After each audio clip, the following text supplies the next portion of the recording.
अब नाटक करना बंद करो केंद्र सरकार।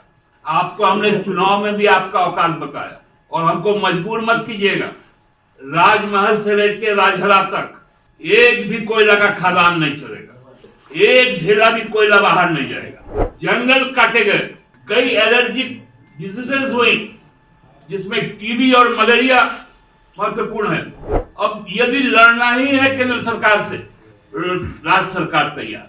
ये झुकने वाली सरकार नहीं है, ये हक लेने वाली सरकार है। कोयला कंपनी के अधिकारी लोग समझ ले, तुम अपने घर से पैसा नहीं दे रहे हो, या कोई भी जो प्राइवेट प्लेयर यहाँ पर आया है जिसको कोयले का खान ऑक्शन में मिला है, वो सभी कंपनियां सुन ले, पहले राज्य सरकार का पैसा जमा करे, फिर एक फावड़ा चलाए, नहीं तो सब फावड़ा बंद हो जाएगा।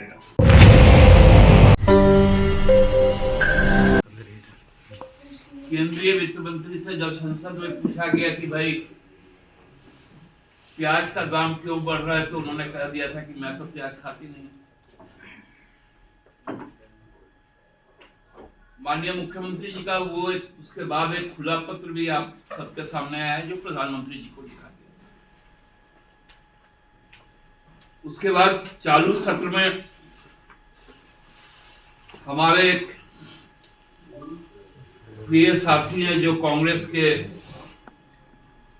थे और अभी तो आधिकारिक तौर पर वो निर्दलीय है, श्री राजेश रंजन जी, वो भी झारखंड चुनाव में आए थे और जब इस बात को उन्होंने समझा कि जो जायज पैसा है झारखंड का, झारखंड के लोगों का, वो केंद्र सरकार को देना चाहिए, तो उन्होंने एक सवाल डाला मिनिस्ट्री ऑफ फाइनेंस को कि भाई कोल का जो बकाया 1,40,000 करोड़ रुपए के लगभग आपके पास है, वो आप उनको कब लौटाएंगे, और लौटाने का स्कीम किया। तो जो minister of state for finance Shri Pankaj Chaudhary ji, उन्होंने जो लोकसभा में ये जवाब दिया, इसमें कहीं पर भी कोल इंडस्ट्रीज के बारे में उल्लेख ही नहीं। चालाकी देखिए पंकज चौधरी जी का, बड़ा तेज बनते हैं ये लोग।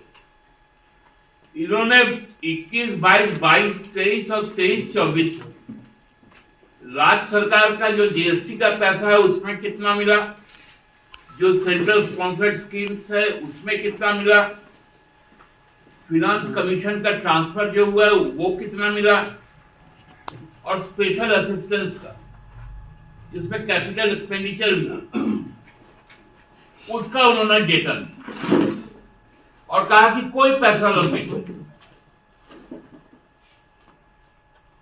अब नाटक करना बंद करो केंद्र सरकार। कोयला हमारा, जमीन हमारा।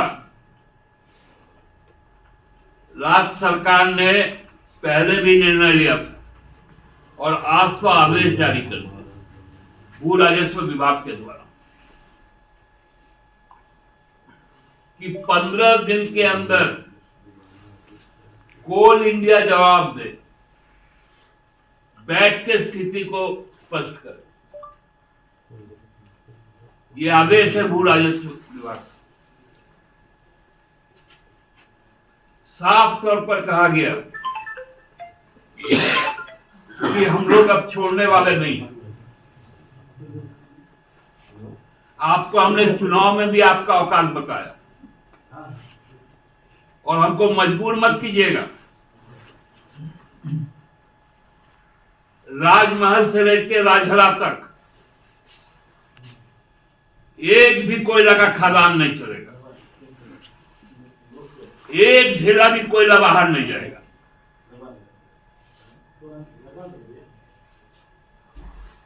नाटक है क्या?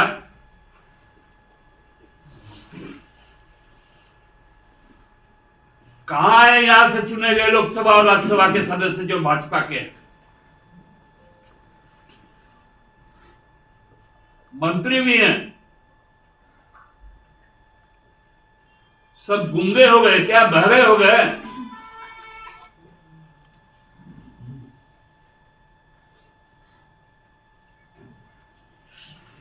पूरा का पूरा विस्थापन का दंश हम झेले।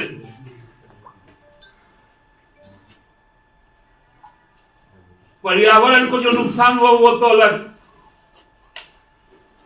जंगल काटे गए,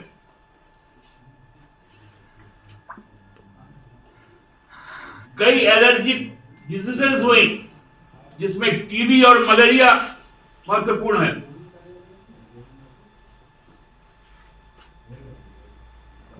और ये चालाकी कर रहे हैं। हम लोगों ने तो कह दिया है कि भाई किस मद में आपका कितना पैसा बाकी। माननीय मुख्यमंत्री जी ने जो पत्र लिखा था उस पत्र में सारा डिटेल कि भूमि अधिग्रहण में कितना बाकी है, जो कोल वाश होके जो होता है उसमें कितना पैसा बाकी है,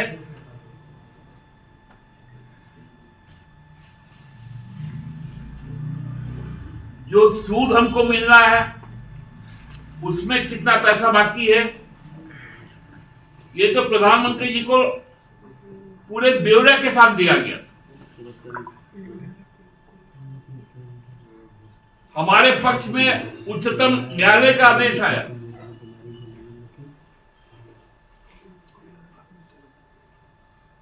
कि रॉयल्टी टैक्स नहीं है।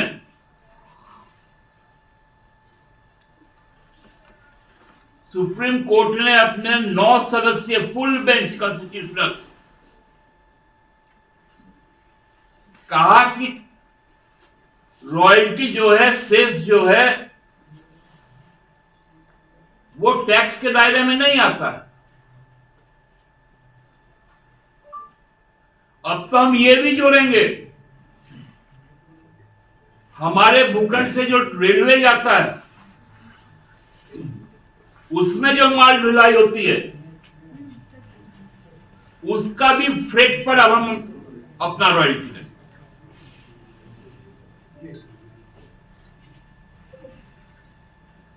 अब यदि लड़ना ही है केंद्र सरकार से, राज्य सरकार तैयार।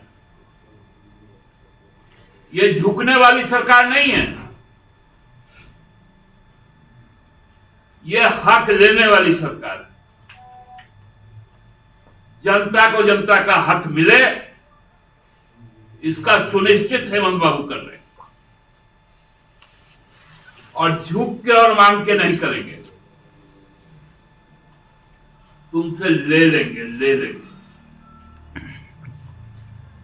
इसलिए जो गलतफहमी भाजपा के लोग फैला रहे हैं उस पर अब अंतिम किल ठुकने वाला है। कोयला कंपनी के अधिकारी लोग समझ लें,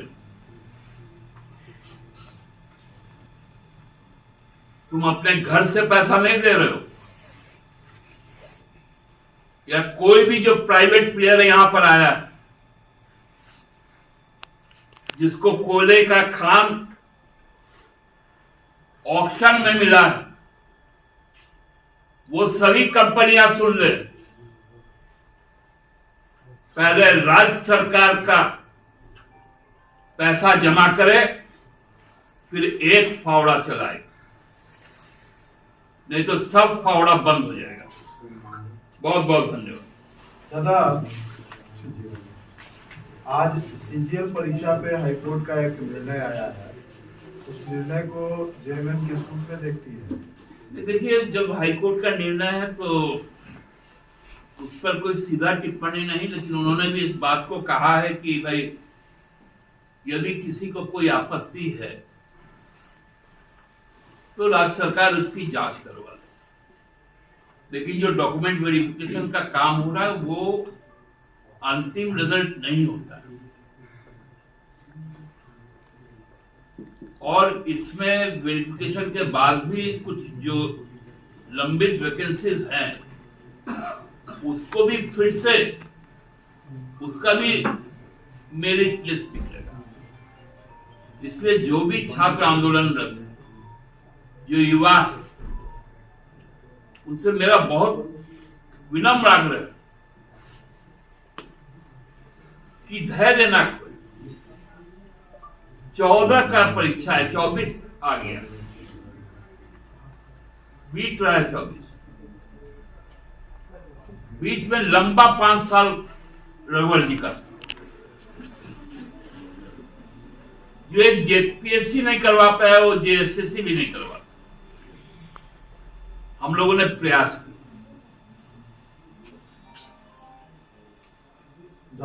दादा एक सवाल और, आज लोकसभा में 1 नेशन 1 इलेक्शन बिल आया है। देखिए, लोकसभा में जो 1 नेशन 1 इलेक्शन बिल आया, मैंने पहले भी कहा था,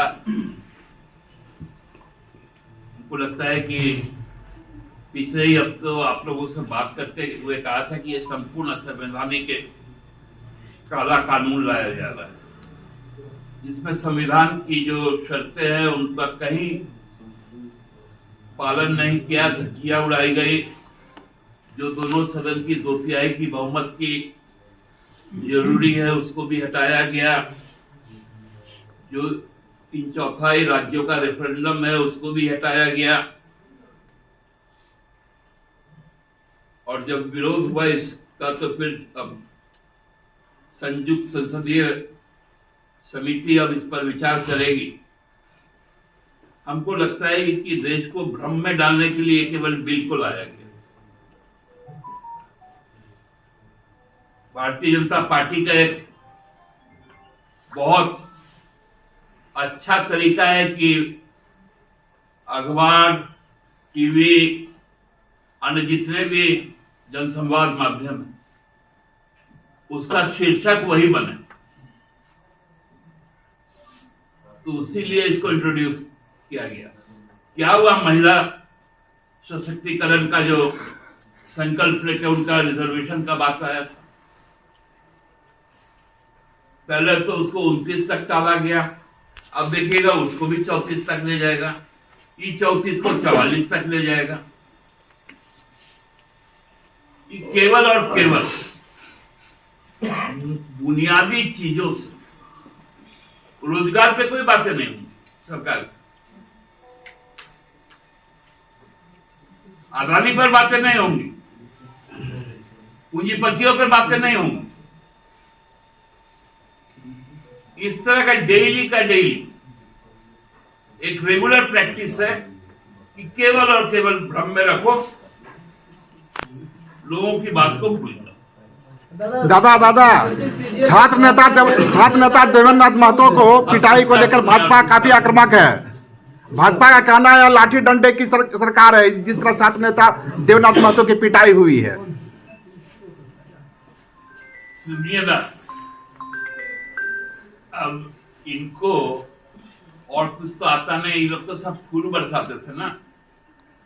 जब CNT SPT एक्ट का संशोधन का बात आया तो फ्लावर गन से ऐसा शूट किए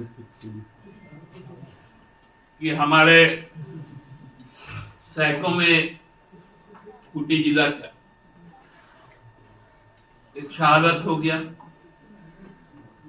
बकोरिया भूल गए, कपकड़ा भूल गए। ये फूल बरसाने वाली सरकार थी क्या भाजपा की? उनका कहना है कि देवेंद्र नाथ महतो की गिरफ्तारी तो हो सकती थी, पिटाई क्यों हुई? अच्छा, श्रृंखलता का क्या गवाही है? उन्होंने कभी लाठियां नहीं चलाई।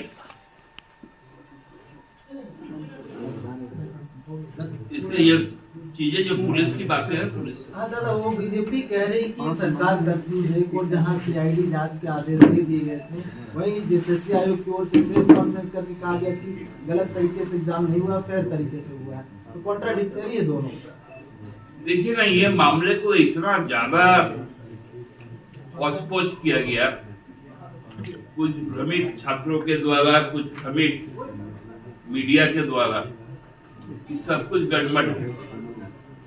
अब हाईकोर्ट का बिल जब आ गया है, हम लोग को इंतजार करना चाहिए, शायद 22 जनवरी को अगली सुनवाई।